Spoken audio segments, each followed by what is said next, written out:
throughout the history of gaming, there has been many franchises that have risen to the top of notoriety with the likes of Metroid or Zelda or anything in a sequence of similarity. Bomberman, for example, was once upon a time once known as one of the better games to this. Tetris is one of these games that exists for such a long string of time that, well, you kind of just hear a name and you're like, wow, now that's something that still has value. Sonic, in my opinion, is still there. Now, which game reigns above all? I look at Metroid, usually people will say Metroid Prime 2, Paper Mario, you're usually thinking about the original or the Thousand Year Door. Star Fox, you're thinking about the original Star Fox games, maybe even the later ones, but mostly the original. For Sonic and what we're getting with the Sonic movie, it's very evident, it's very clear to all that Sonic Adventure 2 is the one that is the most sacred, cared for, beloved, and, well, enjoyed. Now, what makes Sonic Adventure 2 such a game that people hold at such a high esteem? What really is it? You got Sonic Adventure, the original, and people care about that. Obviously, there's big fans of that, big care of the, baseline foundation it created, everything with leading up to Chaos, Eggman, the Master Emerald, everything just kind of the shift that Sonic has taken from the prior. Okay, we go fast and we just move and, well, get to the end line, right? There's some story with Eggman, obviously, changing animals into, beings to be more so creatures for his own will.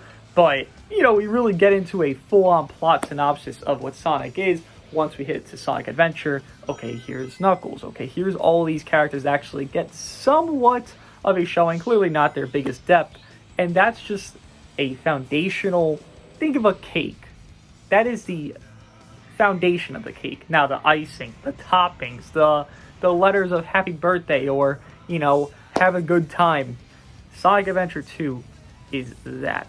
Not even that this game is polished, because we gotta be honest with ourselves. This game is not anything in the definition of perfect, but it does not have to be. Now, I'm gonna show you this scene, obviously. I want to hear what your thoughts on it are, but just watch this and tell me. Just be honest with yourself. Could you imagine a Sonic game in this year frame of 2024 all the way past to the early, 2010s ever being as just impactful or as depth related to this?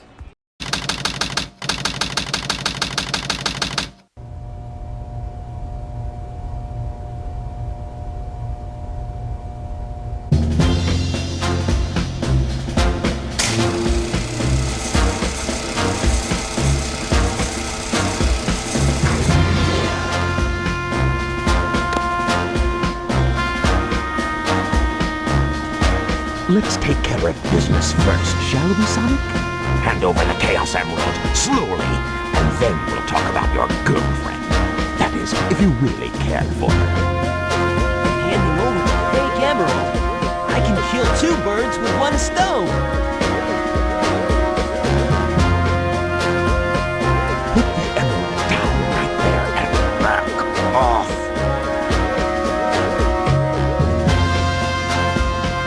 Turned into a big-time villain, Doctor.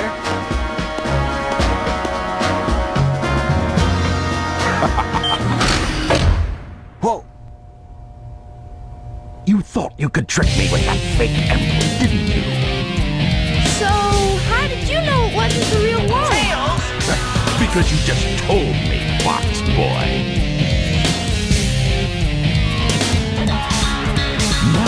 For a little space ride. Capsule clears the colony bad. I'm counting on you, Tails. Baby, take care of yourself. Farewell, Sonic the Hedgehog. Sonic!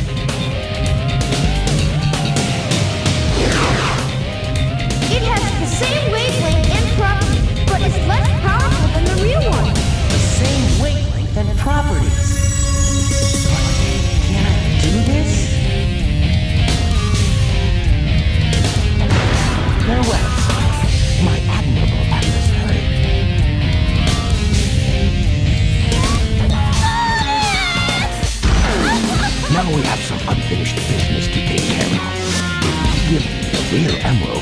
least you both share my promise. Sonic! Huh? Sonic is asking for the first time to do something for him. I won't let him down. I won't give up. You see that and you think, wow, look at Sonic now. Look at the villains we've seen in the recent cartoon series we've seen, or even other past cartoons, or even games, barely past Sonic Adventure 2, Sonic 06, a bit of a hinky-dinky story, kind of convoluted to an extent, and everything posted. I mean, Sonic Colors, while it is a good gameplay game, we really take a look at what's going on there in a story. It's not as strong as you kind of want to. But I see Eggman here holding not just Amy at, something point there. You see Tails fumble the bag. And, we understand it. But it plays into the characters' actual personalities that have existed and been a thing, and nothing has changed. Sonic being this arrogant guy is a thing. Sonic has always been just, oh yeah, I'm kind of that guy. I'm that dude. Now he's a little bit, messed up in that similar sequence because Shadow exists, but without Shadow stealing the show of Sonic Adventure, which he does completely because he was a greatly done character, maybe a little bit overly, simplified, but very greatly done character, you see a threat of what this character now is known as just kind of a joke. I mean, he's just comedic relief at this rate, Eggman. And once upon a time, this was that dude. I mean, there's no other way to say it. We have scenes like this throughout the entirety of Sonic Adventure 2. And the thing with that is, there's so much more with Shadow itself. And now I'm saying all this because, not just because the game is fantastic, not because the Chow Garden was a very good implementation. Me, personally, I played that for hours and hours on end. Not because of just one or two off-put reasons. No, because everything together makes this game such a masterpiece. And with it becoming a movie, we see Keanu Reeves is now being cast as Shadow. We have, obviously Knuckles from the prior. We have Sonic. We have everyone. We have I don't think we have confirmation on Tails, but, or rather not Tails, Amy. But we have the main characters we're obviously going to care about. I mean, when everything goes down in Sonic Adventure 2, spoiler, I guess you could say, Knuckles is there, and then it's Sonic and Shadow. The main three we would meet in that sequence of when they're about to go Super Sonic, Super Shadow. It's all set up. And Sonic Adventure 2, I can't believe that a game could set up such a easy set piece for a movie. You got Shadow's introduction on Radical Highway, grinding down the rails and, showing up to do his thing and, kind of be that bad guy in this part of the movie. Then you also have it on the Sonic side where you have him framing Sonic. Now, I understand that's a little bit of a design difference. If you don't know, little fun fact for you, Shadow's design was meant to be much more a replicated Sonic. Like, I think it was like an X on his eye, so like he's lost an eye, and he was much more like, this is Sonic, but evil. Like Goku Black to Goku type of thing. Obviously, Shadow's design changed, so that's much different, and that kind of goes against a little bit of the plot. But again, those kind of quirks actually make it even better, because clearly Sonic and Shadow are not these two inseparable beings that look exactly alike. Yeah, they're hedgehogs, understandable, but the fact that they make it that even so that the character is designed a different way than the story was designed for it to be, and yet it still fits to where you understand why there's this confusion of the government being like, that's Shadow, we gotta go get him, but it's just, oh, it's Sonic, oh, he's in jail now, oh dear lord, like these things are actually happening to this character, and Shadow's is getting away scot-free. Obviously he's working with the bad guys of Eggman and Rouge, which technically aren't even like, yes, they're the bad guys, but they all end up being like the good guys. No one's really a particularly perfect person in this game, by the way, which is also more depth that I can't believe a game has so much depth. Like, there is stages in this game that are just beyond belief of Crazy Gadget, Pearl Harbor, obviously City Escape, and I'm naming more Sonic stages because those are the ones we really care about. But we have such nice stages that are great set pieces for the plot that's actually going on. Now, again, there's some convoluted things. I can't put this game on a pedestal like that, though I am clearly gassing it because of its correlation to what it's done to the entire franchise, being like, okay, Sonic Heroes, guess what happened? Shadow's back. Shadow died, but Shadow's back. You know, this happens in franchises. Characters will die, but they're so well written in that one time they're alive, whether it be a game, a show, anything, that they'll come back. Some arbitrary way, obviously, and even Sonic Heroes is Shadow trying to understand his identity, and Shadow the Hedgehog goes into that even more depth, which he is actually Shadow still. He didn't die. Who knows how? We don't need to know, I guess. Maybe the movie will go through that. But the fact that it gave such a foundation to keep such a character, yet we haven't had a game like this.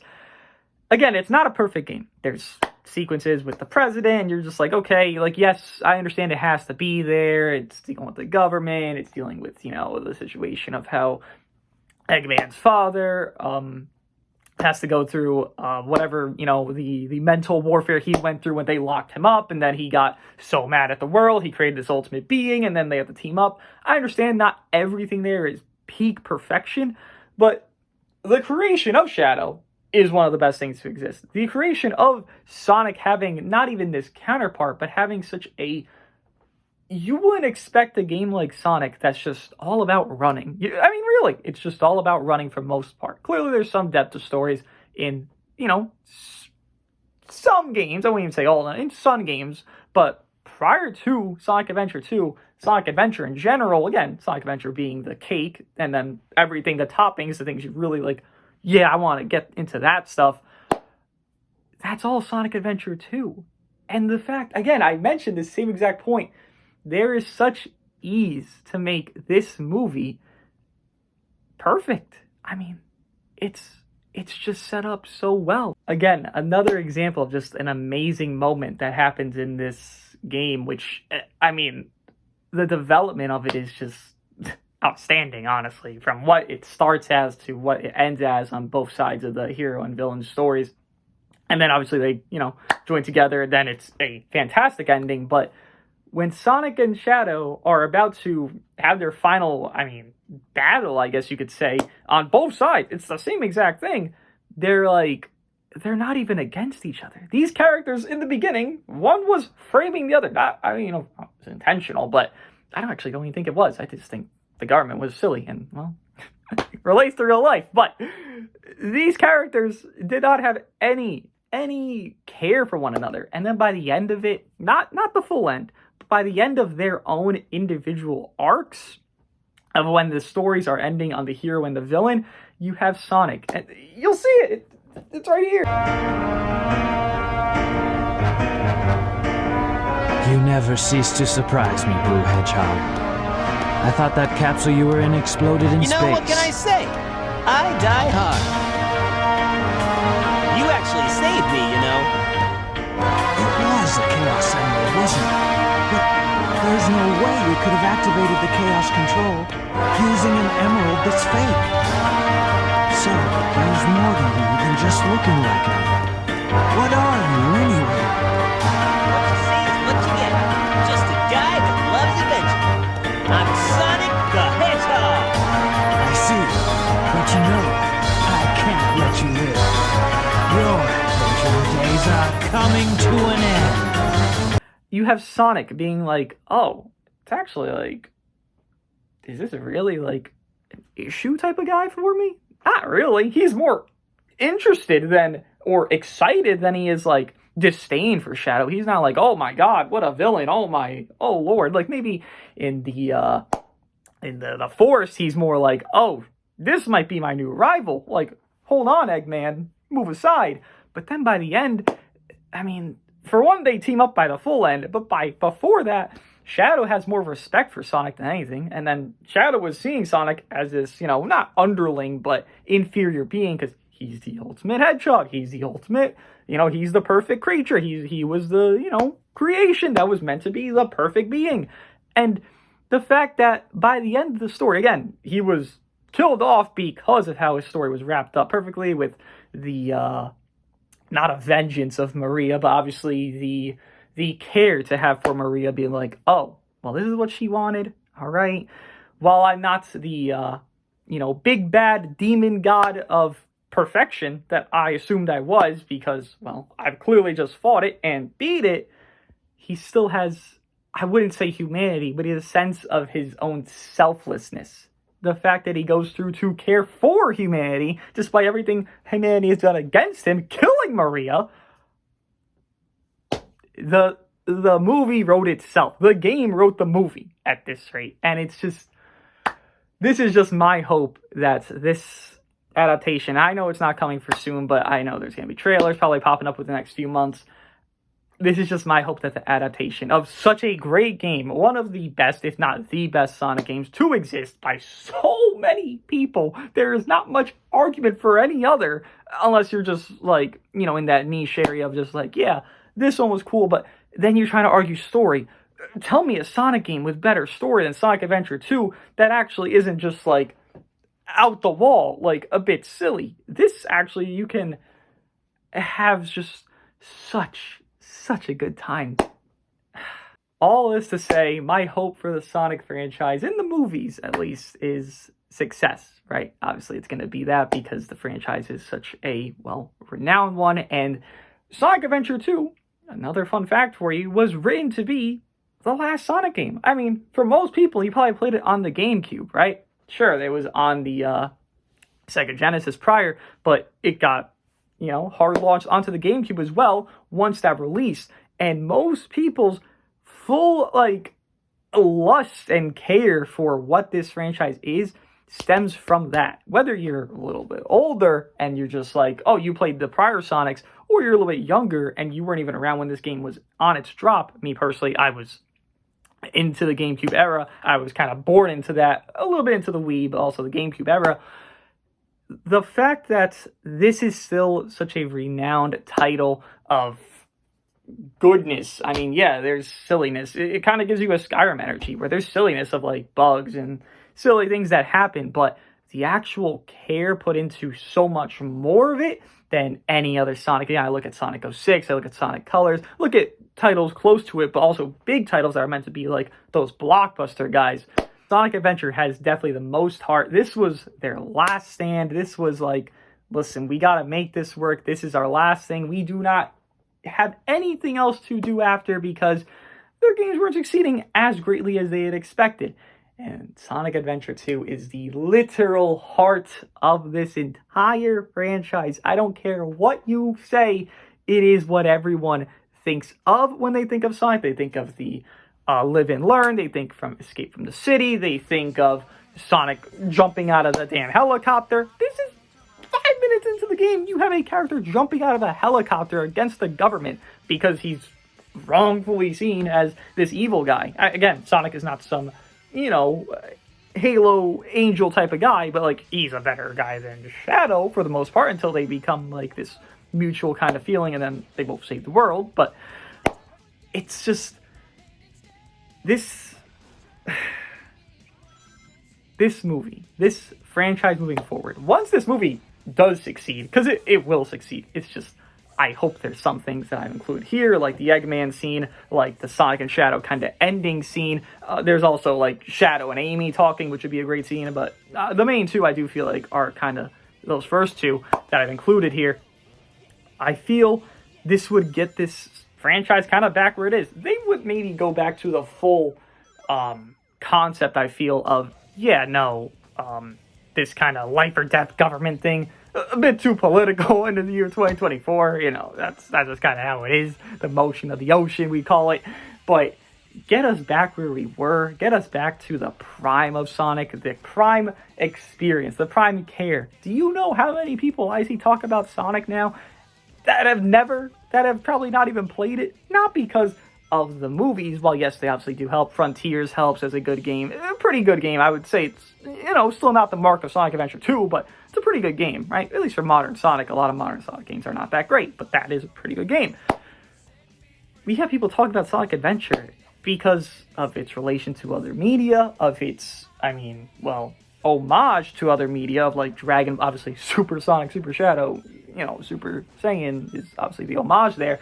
And we have such discussions about this. This movie's not coming out for a hot minute. We had discussions about the game and the moments that are having to be happening and most likely will be happening. And it's such a a glimmer of light for a franchise that has been down dirty for a hot minute. I just hope these things are done well. I hope the movie is done to a degree that has genuine care. I've seen things about like Easter eggs that they mentioned, and while that's fine, that's cool. You can include the humans. Let them do the thing. Obviously, Eggman, please include him most. But if you're going to include humans, but like, let the stars shine. Some gripe you could have for the other Sonic movies is there's just a little bit too much of a filler to an extent. This one, you can let the humans be important. You can let the gun officers seem like genuine, like, importance. While they clearly are not as important as the main cast of the hedgehogs and all these other, creatures, you can give them importance and people would actually care about it. This movie is set up for the biggest success of probably any video game movie that has ever existed because of how well written and how well done and how well acted and how, obviously, maybe not audio synced on the syncing of audio back then in 2000s when Sonic 06 dropped, but still, you have most of this movie set up as a gold mine, a treasure pile of everybody to enjoy, get their, Easter eggs, get their nostalgia, get all this stuff. I'm in the biggest hoping department of let this be the success it deserves to be. There is not one video game movie I can think that has a better setup for success, and I just hope they allow Sonic in the redo, essentially, of Sonic Adventure 2 in a movie format to be that. There's not much I need from movies to be, but if I get a movie that's anything near Sonic Adventure 2's level of care and ambition and actual well-doneness of the entire game and the story and the synopsis of the plot and how it correlated to Adventure 1, it would be perfect. They've done Sonic movies well. This is made to be perfect.